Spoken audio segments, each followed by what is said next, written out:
Yeah, I'm so in. I guess I'm.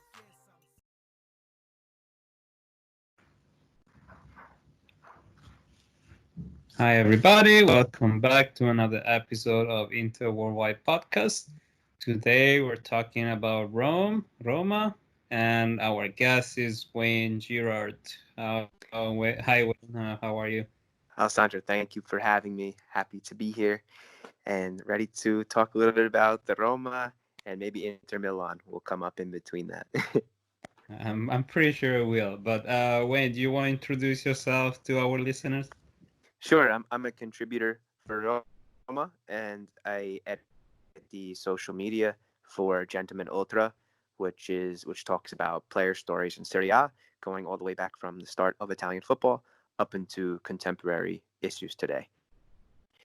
And we're looking to make both platforms really successful. Great. So we're here today to talk a little bit about this whole COVID situation. We did it with other teams, and I'm curious to know what is the situation in Rome. How do you think the stopping of the season influenced Rome and the whole situation there? Well, I think first of all, Roma was a bit on track because they had beaten Cagliari away and they won that match 3-4. So I think when you look at it, it was kind of bad timing because Roma was just finding their rhythm. And once you interrupted that, it seemed like at that very point they really understood Fonseca's tactics. I saw Under, who's always been uh, a player who's shown so much, but on the other end, sometimes people have wondered about his understanding of the tactics and his, let's say, more about his discipline.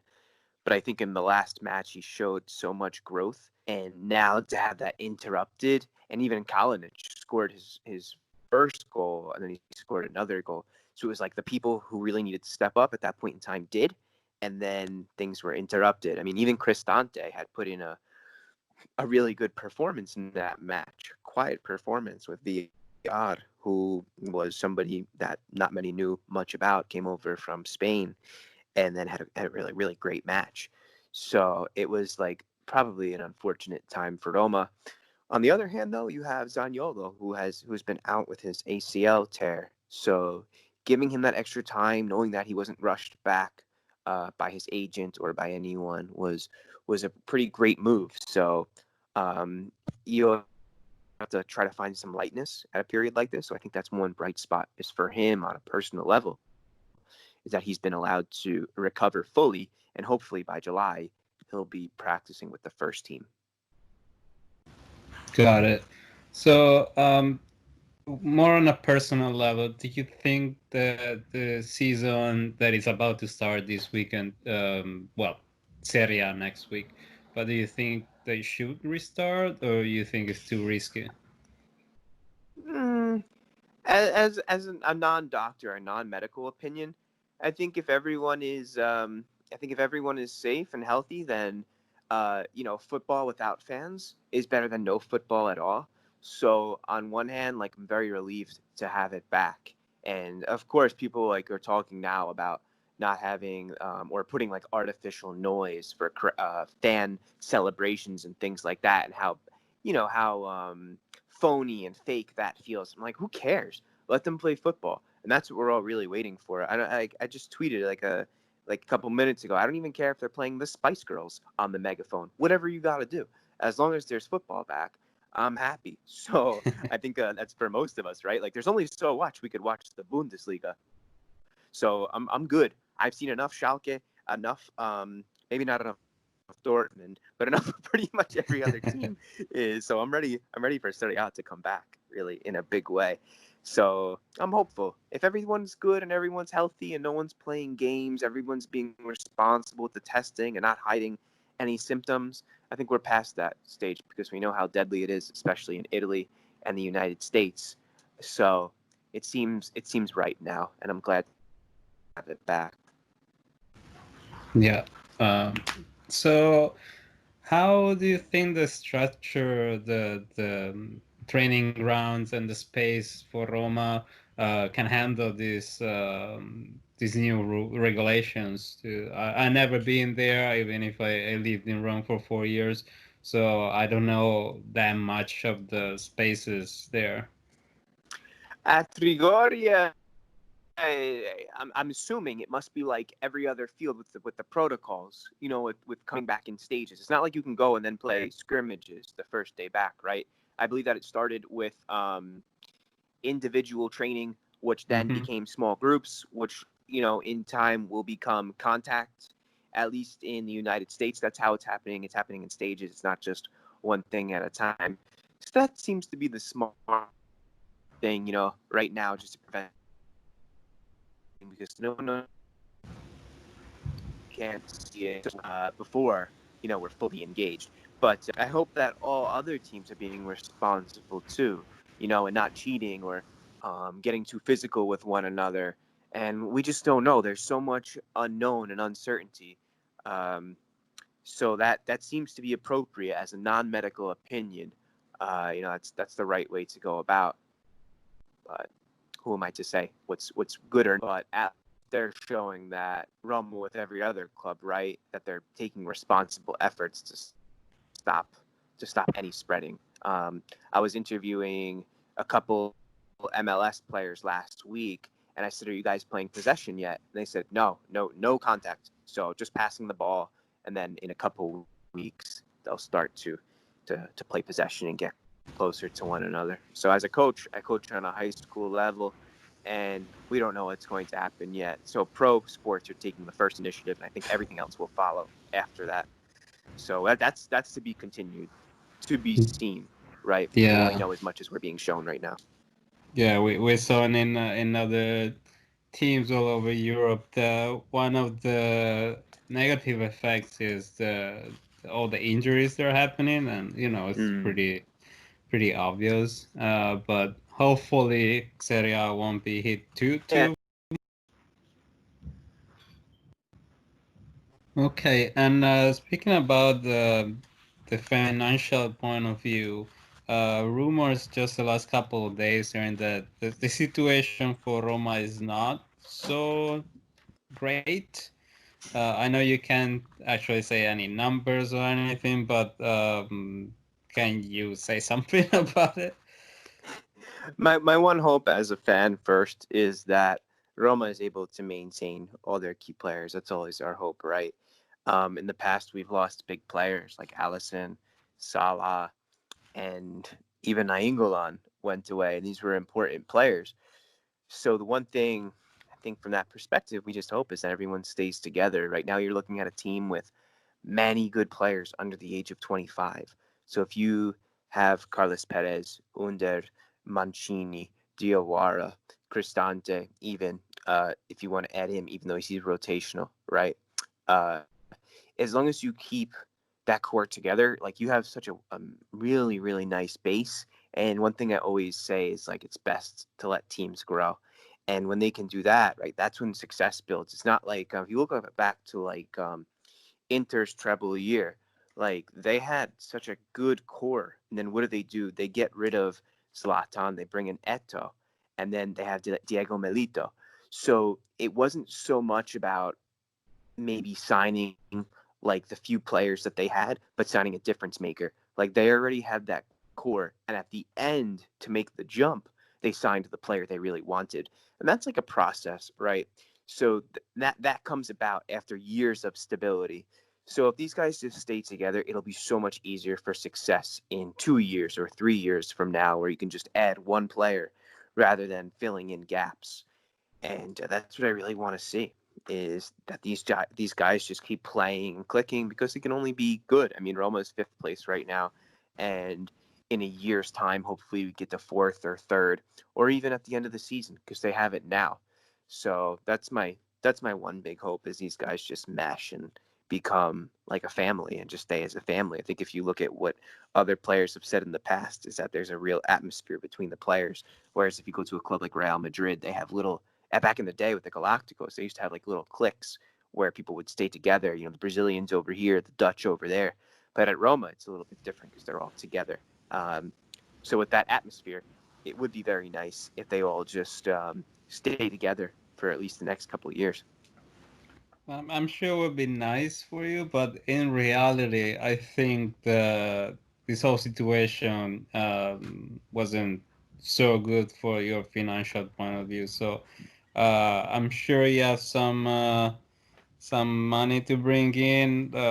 Do you think that FGC should do something more for you guys, or you think it's something that every team needs to deal with for themselves? And in this case, what do you think Roma should do? Right now you're looking at a bunch of players who could possibly come in that can grow, or maybe like some free transfers. I'm hearing like Pedro, he could be a good idea, somebody who could come in and fill in and bring experience. So I just keep hoping that they bring in these guys like Perez and VR, who kind of fly under the radar because and keep doing scouting, right? Because a player like Barella, if 3 years ago he was already very good, and it just came down to the scouting. And then a year ago he goes to Inter for like around 40 million euros. But when it comes down to proper scouting beyond the analytics and actually just using your own eyes, if a club takes that policy mixed with analytics and algorithms, then I think that's probably the key uh, to making like a really competitive side. So always finding those little diamonds in the rough is a good policy, I think, in my opinion, because those 5 million players sometimes become 30 million euro players in term. Not just I'm not talking about just in terms of what you can sell them for, but an actual value. Marquinhos was one of them. He was a player which, through rigorous scouting, you find, and he happens to be exceptionally underrated, and then you can slot him in. Atalanta has built their club under a similar fashion with getting take anyone in their back line. Take Masiello or Hatibard, who was, I don't want to say a nobody, but someone who wasn't on the scene of football. Um, Castagne, another one. Ilicic is a different story. He's along the lines of like if you were to bring in someone like if you were to bring in someone like Pedro, right? Someone for free who has done damage at clubs before, but has really never found like a true home. So I think if we look back at maybe like Maicon, when Maicon went to Roma from Inter, he came off an excellent career, but then he still had like a good year or two. So those are always good opportunities for clubs who aren't Barcelona, aren't Real Madrid, or Manchester City, right? So it's more about being smart rather than just throwing money at a problem. So, but I trust Petracchi. I actually think he's a really good DS. So a lot of his choices in the past have, been really impressive. He works with of course, a set financial budget, as every club does who's outside like the top five in the world.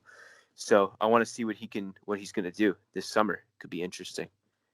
Okay, speaking about this summer and the summer transfer, I'm curious to know if you had to pick you personally, one player, just sell one player to resolve all your financial situation between Zaniolo, Cristante, and Pellegrini.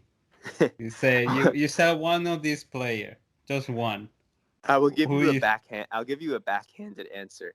The All one right. player who I would keep Uh-huh. at any cost is Zaniolo. Okay. Absolutely Zaniolo. Like, he is the gem to me. He is the most talented Italian youngster, and like whatever, any player in the world. You could tell me that you would give me Cristiano Ronaldo in exchange, and I would say no, absolutely not. Um, got to keep Zaniolo at all costs because I just think he's the most talented youngster out there. Maybe like Mbappe, it would be like a comparison if you want to Okay. go there, but I don't think Roma has seen a player like him since Totti. So it's Oh wonderful to wow. have him. Yeah, to have that type of bandiera come into the club and lead the lines. I mean, he's got what it takes. So it's nice to see. Okay. Very last question. You mentioned it a little bit earlier, but what do you think are the actual goals by the end of this season for Roma? in Fourth. Serie A? I Fourth think, place? I think Fonseca has said the goal is Champions League, and if we can catch Atalanta, it's going to be a race. I expect Roma to come out hungry. I expect Atalanta to come out too. They have a game in hand, and they're also 2 points ahead. But that's going to be a very nice little race. I don't see Inter Milan giving up. I think they have an exceptional squad. I really like their organization, their coach, and what they've done. So I don't see them slowing down. I don't see Juventus slowing down. So, or Lazio. I would love to see Lazio slow down, but at the same time, Immobile is having an incredible season. I So, bet. I you bet know, you wish. so that's what it's going to be for me. It's just getting back into fourth, and it's an uphill battle, but you never know. And Roma's depth might really help them, and you never know how Atalanta's going to react. Roma has essentially nothing to lose at this point, right? Whereas the pressure's on Atalanta. Do I expect Ilicic, Gomez, and these players to slow down? No, I don't. But at the same time, you go out and it's possible. It's realistically possible. It's this is a real big shot. Okay, Wayne, thank you so much. And would you like to plug in anything you wrote or any of your work? Sure. I think that Nainggolan has been a big topic for Inter fans as well as Roma fans. So the one thing I will say is that even though we had Zaniolo, he's someone who we definitely missed. I think Inter Milan also missed an opportunity with him, even if they did get Barella in some type of deal exchanged. So I'll say that there's so many deals between both clubs, Maicon, Kyiv, which more or less have worked out for Inter. But thank God that Zaniolo, we finally benefited from a deal instead of seeing it vice versa. So not that, Maicon too, but it's going to be very competitive. So I'm excited to see that. You guys have an incredible coach. And I think you're gonna get some really good players this summer. I could see Tonali go there, and that's it. I can do a plug. I did a review on Tonali about over a year ago, where I said, it's time to clubs to get a start on looking at him, observing him, and probably signing him. And now that same player is like 40, 50 million. So like I was saying before, sometimes it's just not so much about the analytics as it is about watching a player with your own eyes. Thank you again. And where can we find any of your articles or on Twitter, I guess? Yep, WayneInRome.com or Wayne in Rome is my Twitter and Instagram. Perfect. Wayne, thank you again. I hope you have you back soon. Thank you.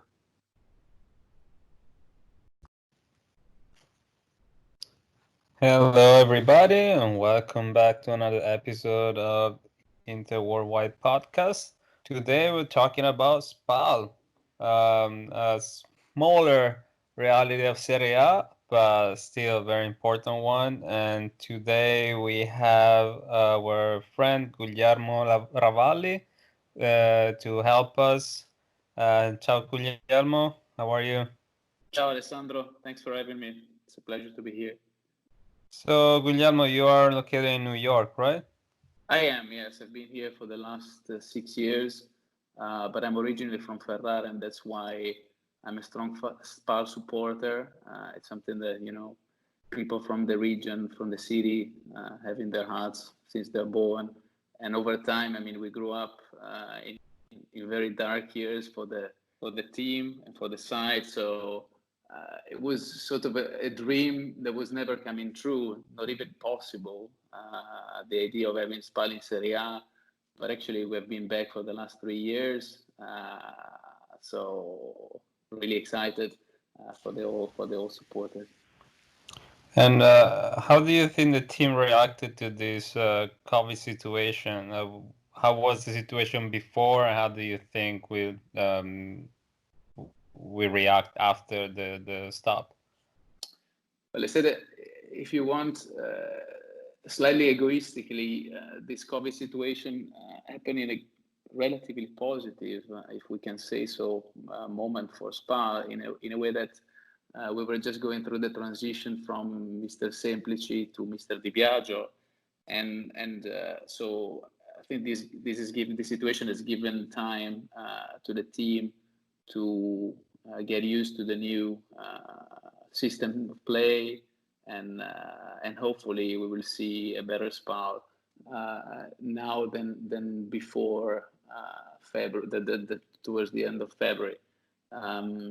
Obviously, there was a need for the team, for the squad to come back in terms of performance and fitness level, but I think this is a general problem that all teams are facing at this point.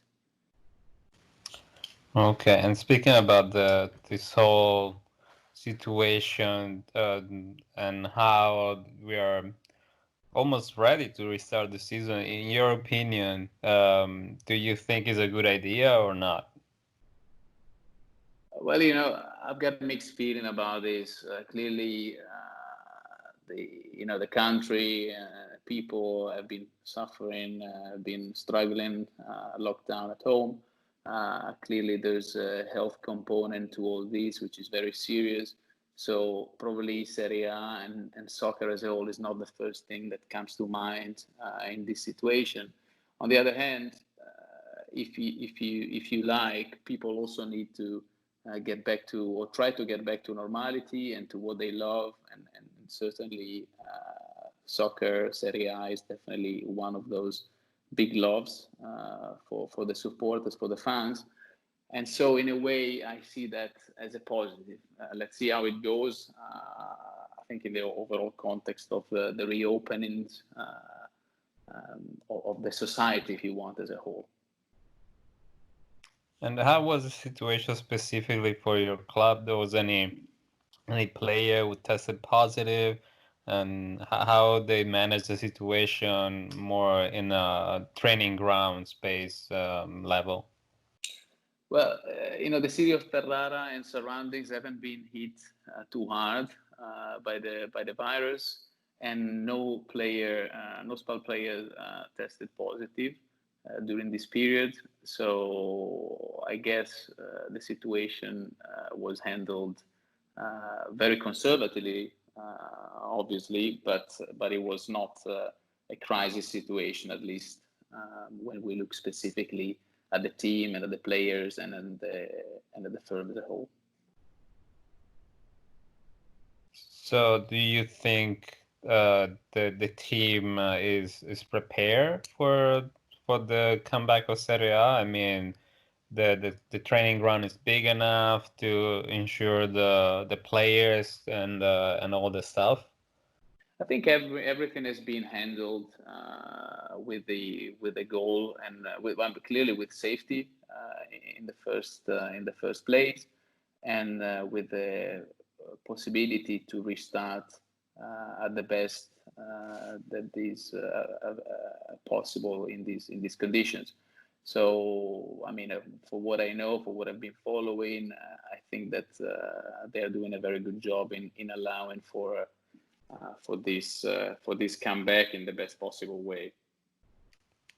Okay, and speaking more about the financial situation, as you said, SPAL it came back to Serie A about 3 years ago, and I wonder just how is the situation with the president and the team not being so stable in Serie A. I mean, I know the transfer market usually that it's not that big for you guys. So I just wonder what was the revenue or where your revenues are coming from. Well, I mean, as I said, this is basically a small dream coming through over the last 7 or 8 years.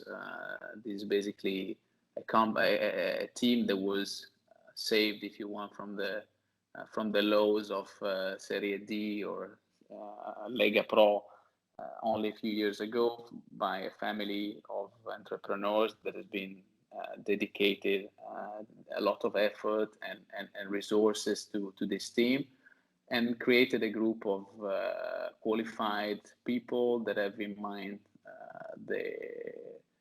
the solidity and the long-term sustainability of this brand, if you want, of the team, but also of the brand of SPAL, which, if you want, is also very important for the city. So clearly, we're going. If you want, we have been going through baby steps over time. But on the other hand, we were able over time to also increase the value of the team, of the squad. If you want, sign players that were not even thinkable only a few months ago, for example. I mean, only a few years ago, for example, Andrea Petagna. And I think the team has been managing very conservatively, but I would say also in a very smart way, to manage to get revenue streams and profits out of players that were particularly well performing. Clearly, keeping in mind that SPAL's brand is not that strong, and it's not that strong even as a component of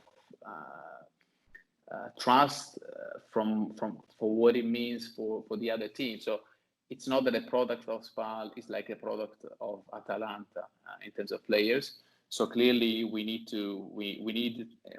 had to prove ourselves, and I think the signing from Lazio of Lazzari last year was something that was really important. Probably had we been Atalanta, that signing would have been closed for a much higher amount, given the quality of the player and the skills and the impact that we're seeing he's having at Lazio.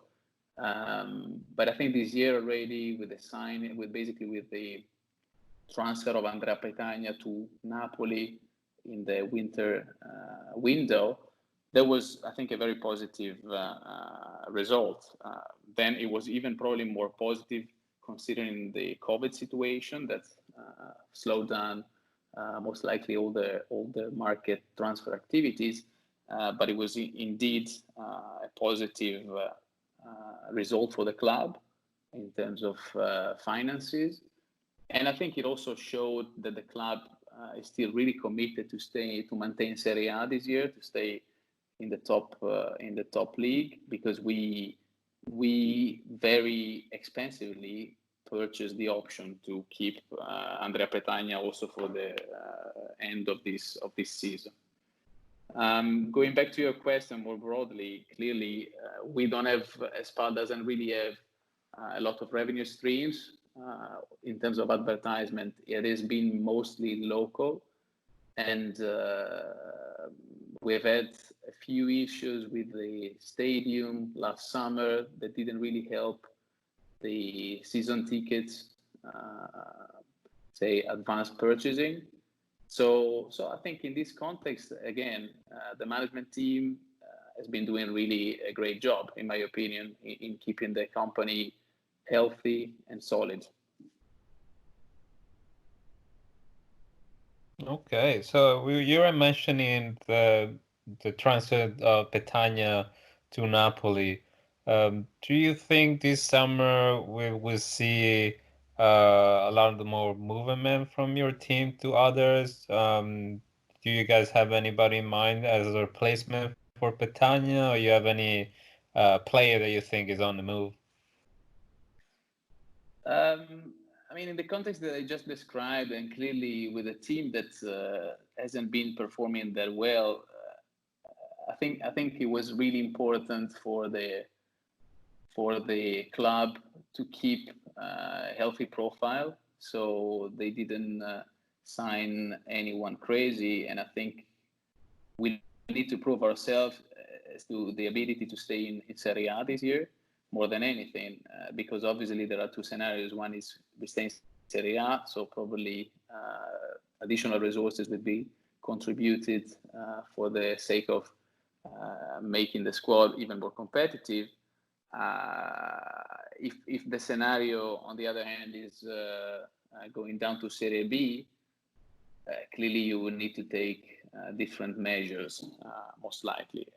We were very unlucky also at the beginning of the season. A lot of injuries of newly signed players and players that last year contributed immensely to the success of the season. For example, Fares he got injured really early in the season, and with Mr. Semplici system of play, that was a really a very important element that was missing. We managed to replace him with Reza, but he was a very young guy, so it took time to get back into to allow for him to get to a higher level of performance. And on the right wing, we had the same issue with Alessandro, that just arrived in the summer and was also injured really early on. If we look at the forwards, Di Francesco started pretty well the first few games. He scored a couple of goals, and then he got injured as well, and it was a bit on and off for the remainder of the season. So with this break, that was definitely unexpected and not pleasant in many ways. We hope that we will get back to a more complete team. Petagna is going. Alberto Cerri was transferred from Cagliari. He's a guy that could, I think, substitute Petagna. He knows already the environment as SPAL. He was there for some time a few seasons ago. So I think the situation is very liquid. It's difficult to take a stance. It's really hard to say what kind of names could come. It really depends on what the situation is and what the scenario is as to Serie A or Serie B. Okay, and last question, speaking on this, what do you think will be the end of the season for you guys? Do you think you're gonna fight until the end, or you think it's gonna be a little bit more relaxed?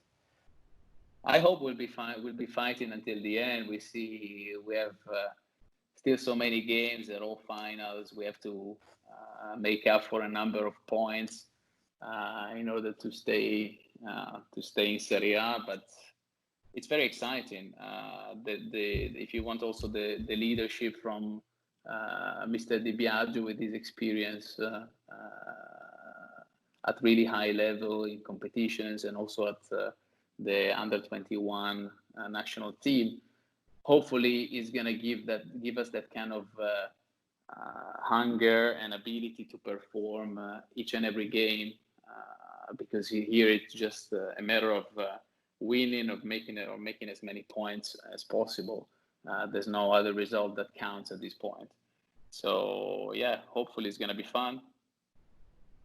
Okay, Guglielmo, thank you so much for giving us an insight about SPAL. And I know that you are a little bit alone there in New York with as a SPAL supporter. So I don't know if you want to give a shout out or something, other SPAL supporters or people's interest in the team. Well, thank you very much, Alessandro. It was a pleasure being here. I try to preach the greatness of SPAL to most of my American and European friends here in New York. But definitely, if there's anyone who's interested in discussing and knowing more, please contact me on Facebook or wherever. It's Guglielmo Ravalli. And Forza SPAL. What else can we say at this point of the season? Thank you very much, Alessandro. Really great to speak with you. Thank you, Guglielmo, and best luck for everybody who wants to get in touch with you. Your full name is Guglielmo Ravalli. Okay. Bye-bye. Thank you. Bye, Alessandro.